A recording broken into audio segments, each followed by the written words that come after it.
Where else are you not confident? I'm not confident being a race car driver. In general, I'm confident. Do I have insecurities? Yes. I kind of think they're different. So I'm confident in the way that I show up in the world. Do I have insecurities about the way I look? Do I have insecurities about weight or, whatever it is at the time? Yes. But I still show up as confident. And it's not faked confidence. I feel confident in stepping into whatever I'm doing. Otherwise, I probably wouldn't be stepping into it. Does that come from I have confidence that I can do this no matter what, and I don't care if I do it wrong? Or does that come from just get in there and do it, which kind of could be the same thing, but there's very few things I just jump headfirst into. I'm going to plan it out. I'm going to have a strategy. I'm going to probably have rehearsed it in my head at least 1,000 times, or maybe 100. I do a lot of pre-planning to mitigate the failure. But do I do things spontaneously? Yes. And have I failed epically? Probably, but I don't have any examples of it. I don't think I put myself in situations. I'm very situationally aware. And so that I don't put myself in a situation that sets myself up for failure. But by my nature, I am confident. And that's just, I've also done a lot of things because I take risks, calculated risks, and I have had a lot of successes. That builds confidence. So that's a tip I think for our viewers is that in order to help build confidence, to boost your confidence, is taking any kind of risks, little risks, putting yourself out there just a little bit and celebrating the wins and doing it again. And then a little bit more and a little bit more until where it just doesn't even phase me or phase them, you, us. So I'm curious. Yes, Becky. So last year I had what one might consider several failures. I'm choosing to not call them failures. They are learning experiences as to what didn't work. And it really took me off my game. Like what? I shared that, oh gosh, I invested in a program to help me create a webinar. And I ran that webinar and ran it live and then ran it evergreen. And I got one sale. And it was a huge blow to my confidence. And then went back to what I did know of doing Facebook ads and selling my body confidence program, the 30 Days to Break Up with Binge Eating program. And then I tried something else and it didn't work. And it was like all these things that had worked before weren't working anymore. So I lost my confidence, like seriously lost my confidence. And I have been getting it back slowly. Well, actually kind of hyper speed now.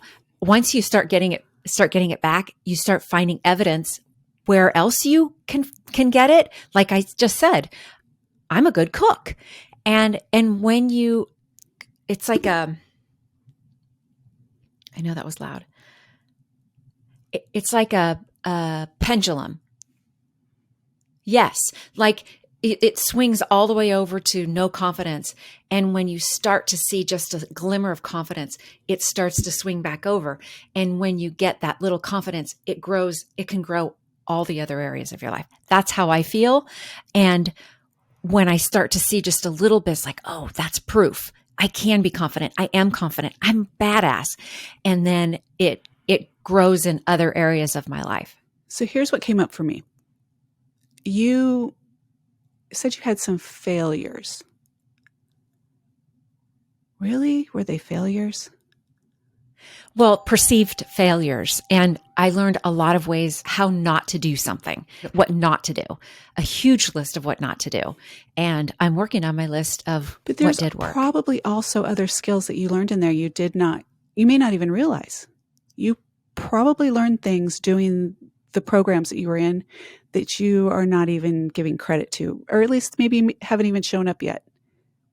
And yes, they're experiences and you put yourself out there That in itself, you took on a program to learn something.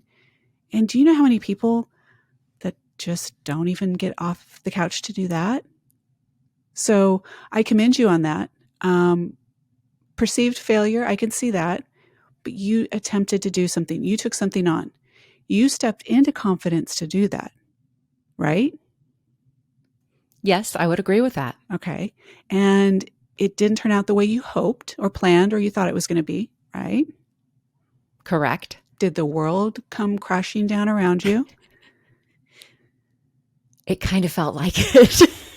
Only because that, the catastrophizing of it that I personally did, and the embarrassment and the shame, but the funny thing is nobody even knew. I was going to say except for my husband, and he supported me all the way. Okay. And so you shifted gears, right? You went in a different direction. And the world didn't come to an end. Nothing horrible happened. It didn't turn out the way you expected, but you stepped into it and you took on something. That's confidence. And to your point, Angie, just for example, us doing this podcast, I'm doing things that I had never done, and you're doing things you had never done. And we just stepped into it. It's like, we'll figure it out as we go. I feel like doing all these programs that I've done has created that confidence in me that I don't know how to do this now, yet I bet I can figure it out. And that is definitely comes from confidence. There you go. That's a huge part of it. So whatever you got or did not get that you intended or wanted to get from the program, you stepped into learning something new, and you can apply that to different areas of your life. I think that's a big part of it, though, is just stepping out and taking the risks. Doesn't mean they always work out. What about you? What do you think of that? Because you're a totally different personality than me. Yeah. So I have learned to be assertive. That is something that doesn't come naturally to me. When I think aggressive, I think, you're out on a date and you're being aggressive, all feisty. I have really learned to stand up for myself. But what comes up for me, just what you said, being a woman coming into a situation and being assertive could be perceived as a bitch, could be perceived as, yeah, she's confident, but boy, she's cocky. She's full of herself. Mm-hmm. And oftentimes the people saying that are women, instead of saying, wow, I admire her confidence. I admire her being assertive, because you don't hear men very often saying she's a bitch. That's admirable. Unless he's confident she is. Unless on the receiving end. Unless he's agreeing with his wife because it's in his best interest. Yes. Oh yeah, you're right, honey. She's a total bitch. Yeah. And you can be aggressive. It's that old saying, you can catch more flies with honey than you can with vinegar. Vinegar. Thank you. Vinegar is aggressive, where honey is assertive, and assertive comes from confidence. I have the confidence to be able to tell you what I want out of the situation so that we can create a win-win. That is being confident. And that's perfectly fine in my book. I like that book. It's a good book. I'll write it someday. I think you should. I will endorse it. How's that? Sounds good. Endorsed by Angie Strader. Oh, gotta buy it. Yes. Yes. The world will buy it. Absolutely. Yeah. So this is about boosting confidence, right? What is it about boosting confidence? One of the boosting confidence is facing your fear. Something that you're afraid of doing, get in there and do it. Perceived failure only creates more confidence, because then you go back at it. You get up and you go in again. So I think if you use your perceived failures as a confidence booster, yeah, it's that one just like me talking about last year, a lot of things that didn't work, leveraging them to find out what does work. That's overcoming failures. Yep. And focusing on the positives. As to exactly what I was going to say, put a positive spin on it. I was having a conversation through Instagram with somebody this morning, and we both had gone through the program that I was talking about, that I did the webinar. She went through it, I went through it, but we've never met, nor have we ever talked about it. And we were both really tiptoeing around that we didn't get out of it what we wanted, and we were both being very polite. And finally, I didn't know you could leave a voice message through Instagram. And so she leaves me I this didn't voice either. message and says, I know, she says, okay, it sounds like you're a really positive person and putting a positive spin on this. Yeah, it really sucked. And I did not get what I wanted either. And so we were both like, yep, yeah, putting that positive spin on it. I chose the program. I chose to pay for it. I chose to buy it. I chose to do the work. I get to own my results. And I think that owning it and saying, I did this. Nobody did it to me. Nobody made me do it. Owning your results. There is so much power and, to boost your confidence. Yeah, I did it. I own it. Move on. Move on. Absolutely. Absolutely. It is an experience. It's an experience, and we get to take that forward and build on it.